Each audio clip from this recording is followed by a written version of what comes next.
Nagsimula ang lahat nung nagkaroon ng asawa si Nanay, si Chong Lucas. Ilang linggo pa lang silang nagsasama noon nung sinama niya ako kumuha ng panggatong. Gina, bandaran. Maraming kahoy doon. Doon?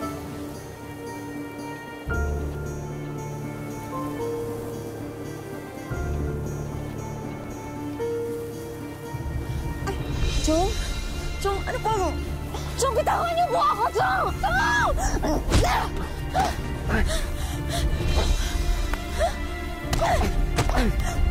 Aray!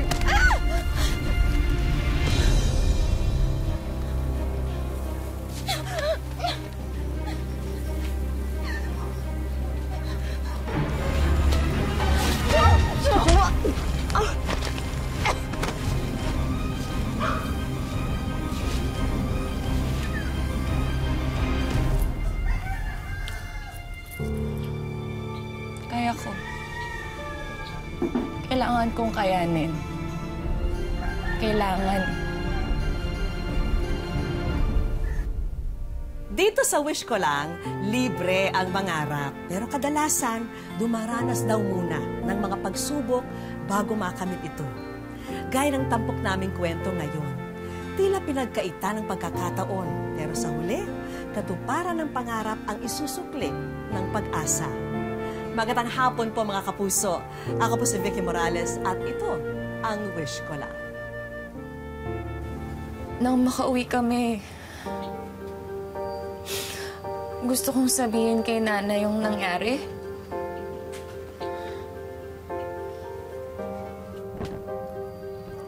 O anak, hindi ka yata makakain. May naramdaman ka ba? Sama ang loob niyan. Gusto kong sabihin sa kanya yung kahayupang ginawa sa akin ni Chong Lucas. Sinama ko manguha ng kahoy kanina. Puro reklamo, ayaw mapagod. Ano ba naman anak? Sa panahon ngayon, dapat magtulungan tayo.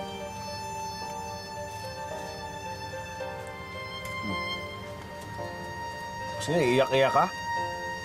Ano kung anak lang talaga kita? Ginumpi na kita eh. Pero Nay...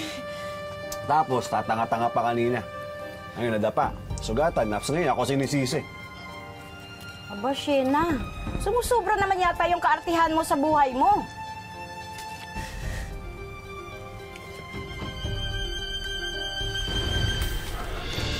Shena!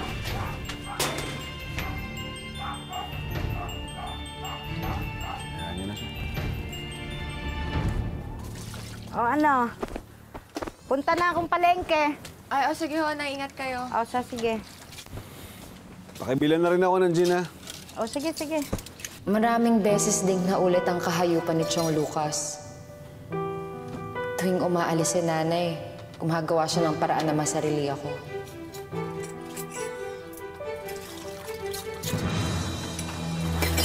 Tama na po! Ano ang problema mo? Ha? Hindi ka ba nasanay? Aminin mo, gusto mo rin naman. Hayop ka, demonyo ka. Tigilan niyo na ako, Chong. Alam mo, sinasabi mo lang yan eh. Kaya mo, pag nakaipon ako, aalis tayo dito para walang istorbo sa atin. Ha? Demonyo ka talaga! Ano, matapang ka na ngayon? Pag inulit mo pa yan, papatayin na kita. Pati nanay mo, isasama ko. Ano? Sino pala yung papa?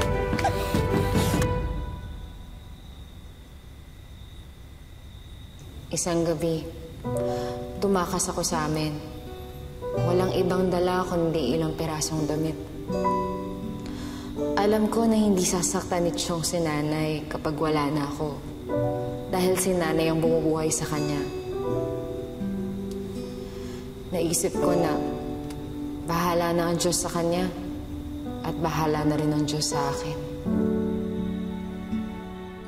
Nakarating ako ng Iloilo. Doon may tumulong sa akin na makahanap ng trabaho bilang kasambahay.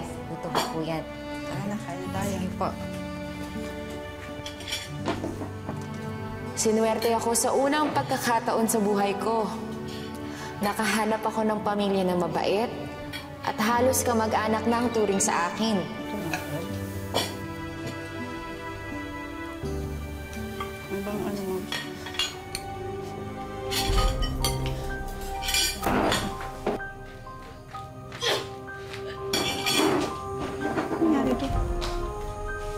Pero hanggang dito, hindi pa rin ako iniwan ng kahayupan ni Chong Lucas. Hindi nila ako pinalayas kahit nang malaman nila na buntis ako. Pagkus, inalagaan nila ako hanggang sa panganganak ko. Noong una, hindi ko alam kung kaya ko bang mahalin yung anak ko. Baka maalala ko na naman ang kahayupan ni Chong Lucas tuwing makikita ko siya. Pero nang mahawakan ko siya, hindi ko napigilang maiyak sa tuwa. May anak na ako. Sheena, sigurado ka ba sa gagawin mo? Naging kontento na sana ako sa buhay ko noon. Pero naghanap pa ako ng mas magandang buhay para sa anak ko. Napakalaki po na utang na loob ko sa inyong dalawa. Kundi dahil sa inyo, malamang patay na kami mag-ina. Pero kailangan kong isipin ang kinabukasan ni Marco. Sigurado ka ba sa papasukan mong trabaho? Ay, wag po kayo mag-alala. Maganda pong trabaho ang ibibigay ko sa kanya. Sa gabi lang po siya magtatrabaho bilang waitress. At mahigit doble po ng sweldo niya dito ang kikitain niya. Pero ang baby mo, Sheena, paano siya pag wala ka? Pag nasa trabaho ka? Gagawin ko ng paraan. Ganito na lang. Iwan mo na lang si Marco sa amin habang nagtatrabaho ka. Malapit na sa amin ang bata. At alam mo na hindi namin siya pababayaan. Bilisan mo na mag-desisyon, Sheena. Kailangan na natin umalis mamaya.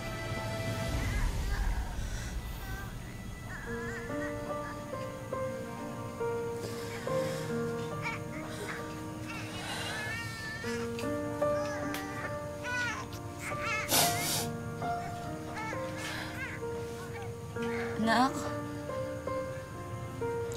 Sorry, ah. Aalis muna ang nanay. Magtatrabaho.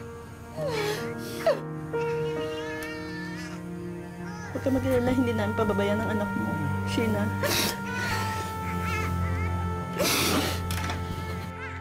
Naniwala ako sa mga pangako ng isang dating kaibigan.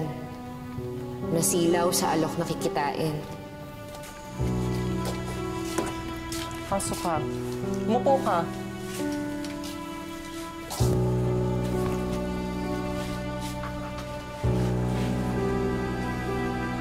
Carlo, akin na yung damit. Maligo ka at isuot mo ito. May customer ka mamaya.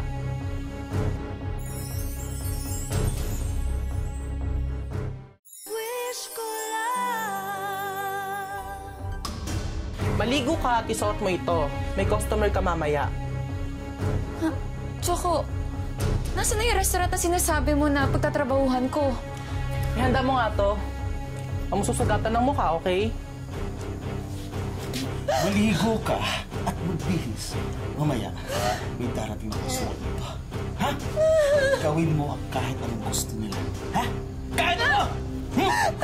Ay, wala! Tumango ka kung naiintindihan mo yung sinasabi niya. Sige na, bago ka pa mawala ng malay. Akala ko, magandang kinabukasan ang naghihintay sa akin dito.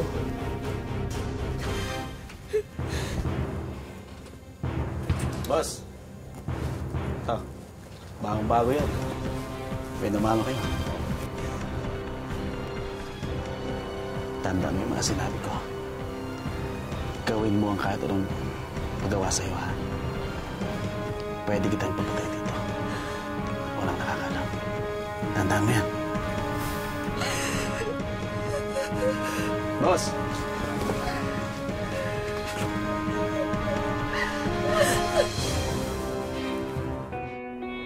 Akala ko hindi ko masisikmura ang ganitong buhay. Nakakadiri. Bumaba ang respeto ko sa sarili. Pero sa paglipas ng panahon, nagpakatatag ako. Ikaw yung bago? Nagugutom ka na? Tara, kain tayo. Ayokong kumain. Gusto ko nang mamatay.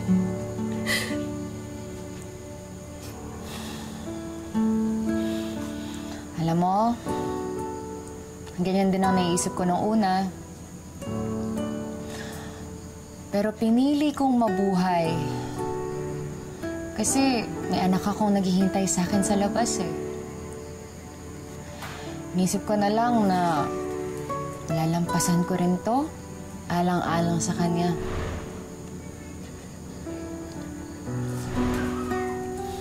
Kaya ikaw, magpalakas ka. Para kapag may tsansa na makatakas dito, may lakas ka para tumakbo. May alam kang paraan para makatakas dito? Kamaingay. Sasabihin ko sa'yo, pero sasamahan mo ako kumain mamaya.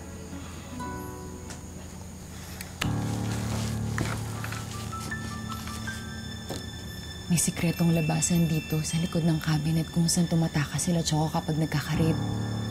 Doon ako tatakas kapag nagka-chance ako. Maawa ka. Isama mo ako. Sige, pero kumain ka muna. Sheena. Hindi na. Ano, kain tayo? Gutom na ako eh. Hoy, mag-ayos kayo. Magpaganda kayo. Umiti kayo, paparating yung mga customer. Hindi maghapon na lang hindi mapipili. O ano? Ngiti na! Sino? Aya. Ay, boss. Kaya sila. Ayan, boss. Mga bago yan. Bata pa. Wala bang mas bata pa? Yung mas sariwa pa. Sariwa, boss? Pwede, masariwa daw. Eto, mas bata pa. Ito dito. Ito, sariwang-sariwa. Wala pang 18. Mabis ka, oh. Okay. Rito! Wala kang kilos sa masama! Sheena! Walang yaka! Saan yung dalawa? Tara natin! Wala rito! Tara! Dalian mo na. Dali. Yan dyan, sakay tayo dyan. Tago dyan, dali.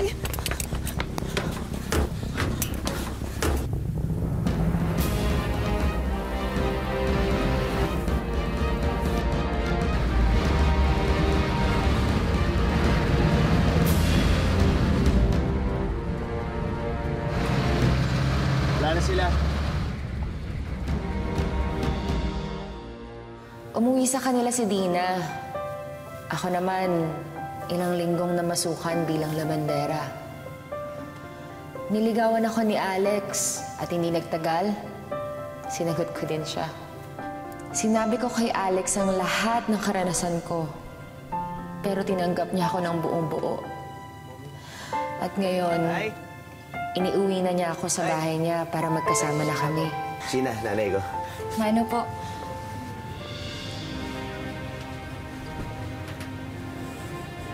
Titira ka sa bahay na to dahil gusto ng anak ko at dahil kanya ang bahay na to. Pero hindi ibig sabihin nun, kugustuhin kita. Nay. Alex, binata ka. May maganda kang trabaho. Bakit isang mumurahing babae ang gusto mo, ha? Nay, ano ba? Hindi, Alex, okay lang. Sabi ko naman sa'yo, hindi mo na kailangan gawin to. Ayun naman pala eh. Alam niya namang mumurahin siyang babae. Pero bakit mo pinagpipilitan yung sarili mo sa anak ko?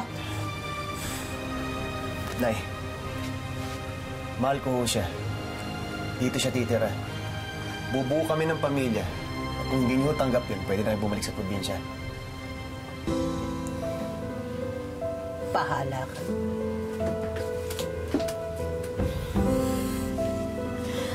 Salamat.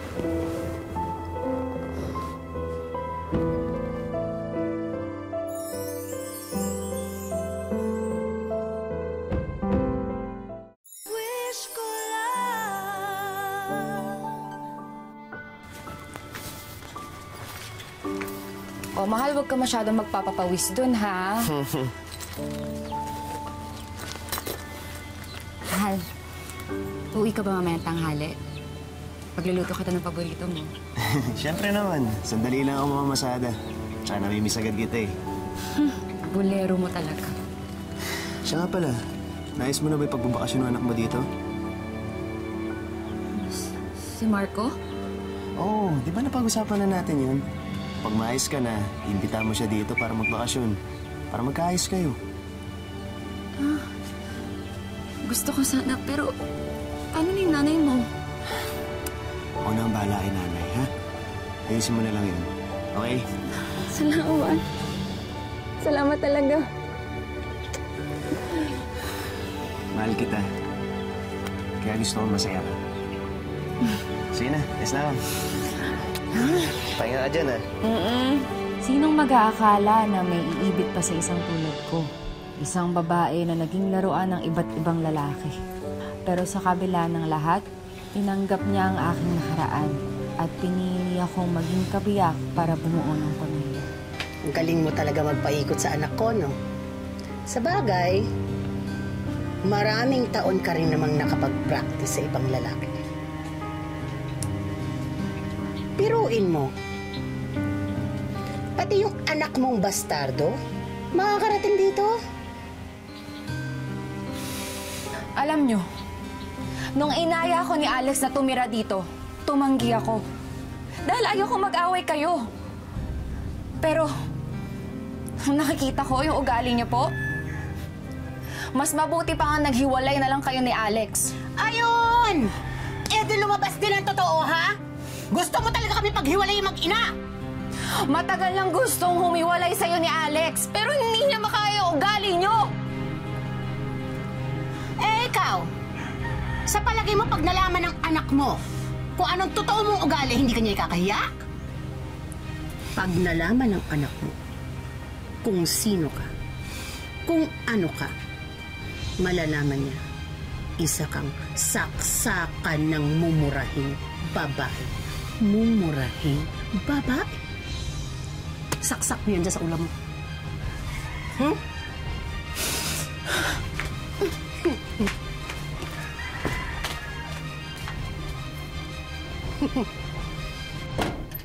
Tinawagan ko sila, Mama at Sir.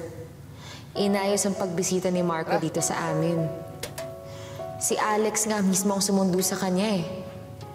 Pero puno pa rin ako ng takot. Paano kung pandirihan nga talaga ako ng anak ko?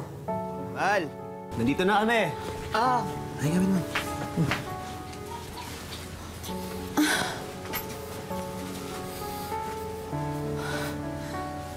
Marco, kamusta ka na? Okay lang po. Ang laki-laki mo na. Halika dito sa Halika dito sa nanay.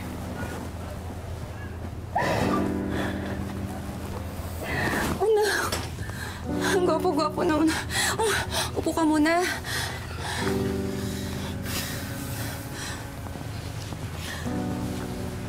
Oh, aalis na ako. Totalitan naman yung gusto nyo, di ba? Ihatid ko lang nanay sa terminal, ha? Kayo na muna dito.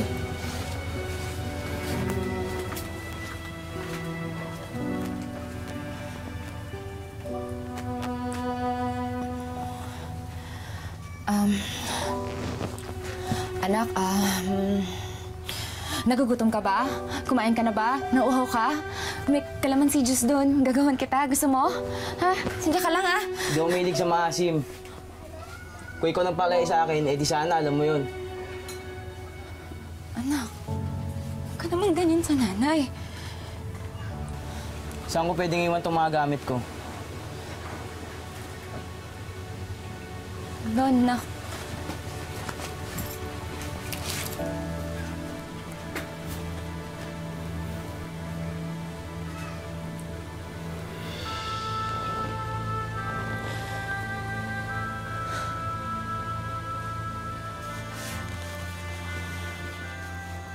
Marco, merienda oh. Kain ka muna. Mahaba ang biyahe mo.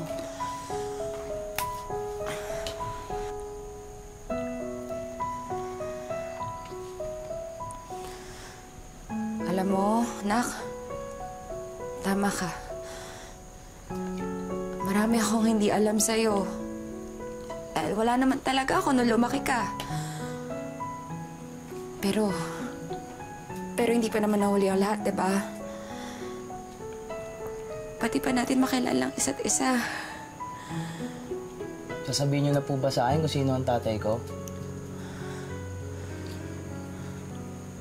Nasaan po ang tatay ko? Bakit wala siya? Bakit kayo naghiwalay? Iniwan niya ba tayo o kayo ang nang iwan sa kanya? Nak, alam mo kasi... Saka bakit niyo ako iniwan?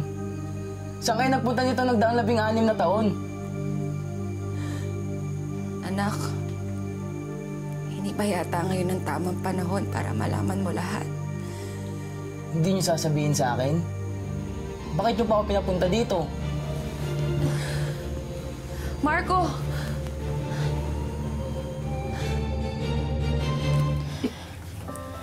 Kaya kita tinawagan. Hindi ko kayang sabihin sa harap ng anak ko yung nangyari sa akin. Dahil hindi ako marunong bumasa at sumulat.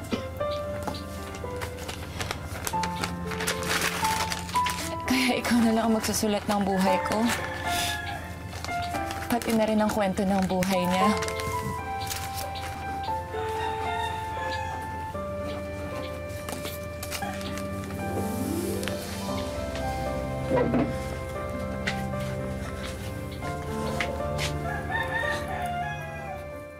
Nak, alam ko, hindi ka masaya kasi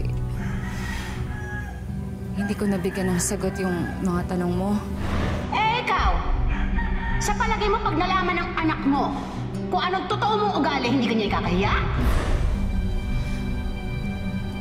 Kaya nga... Na ang lolo niya, tatay niya rin? Ha? Kaya nga dapat bumalik ka dito. Para paghanda na ang nanay, sabihin ko sa'yo lahat-lahat. Ha? Mag-iingat ka. Tayo mo na lang sa jeep.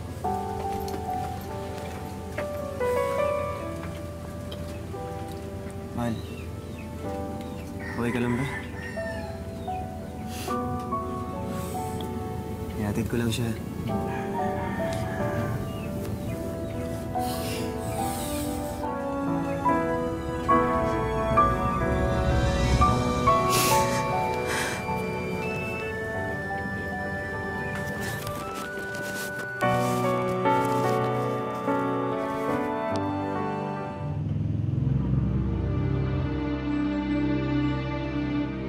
Umabot sa 17 taon ang pagkakahiwalay ni Sheena sa kanyang anak na si Marco. Nagkatagpo noong 2016 ang mag-ina sa Negros. Ayon sa kwento ni Sheena, hindi naging masaya ang kanilang reunion. Mama, ambal niya, bakit nandito ka? Binuntahan na kita kasi nakakita na ako ng pera. Ambal ko siya, tapos nag-akapan kaming dalawa. Tapos nadala ko sa dito pa uwi. Kaso naman ninasumbatan niya ako. Bal niya, simula nang maliit ako. Ngayon mo lang ako ginuhang malaki ko na. Malaki na ko na siya. Malaki na nga raw ang pagkukulang ni Sheena sa anak. Malaki na ang agwat sa kanilang mga puso. Hindi niya ako kasi pinakinggan. Magsalita ako. Sabi niya, hindi, wala kang kwentang ina. Ganun sabi niya sa akin. Kaya ginabiyaan ko sa kuno mo. Tapos na lang, umalis na lang ako. Papunta ako ng CR namin para hindi ko marinig lahat ng sasabihin niya. Tapos umuwi naman sa San Negros. Walang nanumbalik na pagkasabik si Marco sa kanyang ina. At tila ang maraming taon na kanyang hinintay ay gumuho sa loob ng ilang oras lamang. Noong araw na yun, muling naghiwalay ang kanilang landas at hindi na muli niya nakita ang anak. Masasabi mo ba na maganda na yung relationship mo sa kanya o hindi pa rin? Hindi pa rin, hindi siya nakikinig sa akin. Pero narinig naman ng Diyos ang mga panalangin ni Sheena dahil pumayag na si Marco na muling makipagkita sa Iloilo. Sa pangalawang beses ng kanilang pagharap, mabigat pa rin ang loob ni Marco sa ina. Bata pa lang ako, iniwan ako ni mama sa mga kanyang amo. Lumaki ako pero hindi ko magulang nagpapalaki sa akin. Nalaman ko nga hindi ako nila anak kasi niloloko ako ng mga kaibigan ko. Sinasabi na sa akin, ampon ka lang anak sa labas. Nasasaktan ako kapag narinig ko ang mga sinabi niya. Hanggang ngayon, hindi pa rin yata humuhupa ang galit ni Marco. Binasa ng stepfather niya. Tapos ako yung lumabas. Para nadiri ako sa sarili ko. Pag nalaman ko na galing ako sa rape. Alam mo kasi mga nanay malaking puso sa mga anak. Pero ang nanay ko parang wala siyang puso sa akin kasi iniwanan niya lang ako. Wala naman ako matanong bakit ginawa niya sa akin yun. Hindi ko naman alam kung may kasalanan akong ginawa sa kanya. O talagang isa lang akong pagkakamali sa buhay niya. Gusto man naming mapaliwanagan si Marco sa napakarami niyang tanong. Alam namin walang ibang pwedeng makasagot sa kanya kundi ang kanyang ina. Marami akong itanong sa akin nanay na sakaling makaharap ko siya. Nandidiri ba siya sa akin kapag nakita yung mukha ko. Sa ngayon, hindi ko pa rin alam ang nararamdaman ko kung sakaling makaharap ko siya. Sa naging kapalaran ng mag-ina, kanino nga ba dapat ibuntun ang sisi at kanino dapat ibigay ang simpatya? Kung sadyang gusto na nilang bigyan ng mas magandang kabanata ang kwento ng kanilang buhay, nasa kanilang mga kamay na rin ang susi. At ito ay ang harapin nila ang realidad na kailangan nilang magkaharap at magkausap ng puso sa puso.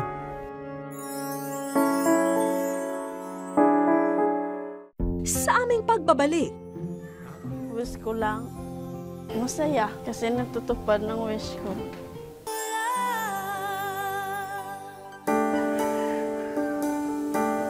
Isa sa mga pinagkakakitaan ni Sheena ang mag-repack ng banana chips para ibenta bilang pasalubong. Pero hindi pangkaraniwan ang araw na to dahil sa mga nakahalong etiketa sa kanyang mga pambalot ng pasalubong.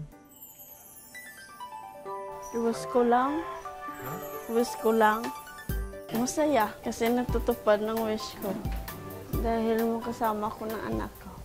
Kung labis-labis ang pananabik ni Sheena dahil dumating na ang araw na makakaharap niya muli ang anak, ganun din kaya ang nararamdaman ni Marco? Sa simbahan ng Molo, Iloilo City namin napagpasyahang pagtagpuin ang dalawa. Bagamat ramdam na ramdam ni Sheena ang pagiging ina ng masilayan ng anak, kabaligtaran naman para kay Marco. Yeah, dito lang. Doon na nagpasya si Sheena na yayain ang anak sa plaza para magkausap ng sila lamang dalawa. Balanta ka nga mapuli, kasi hindi ka man kapuli, di. Di gusto ko tani ng tiner ka di anay ba na? Para lang miskin hindi nang lang takabala. Ba't mo ka imo gusto Pero kahit anong pagsusumamo ni Sheena, animoy walang nais intindihin dito si Marco. Hindi ka diri magtenar. Puli ka gito sa Negros.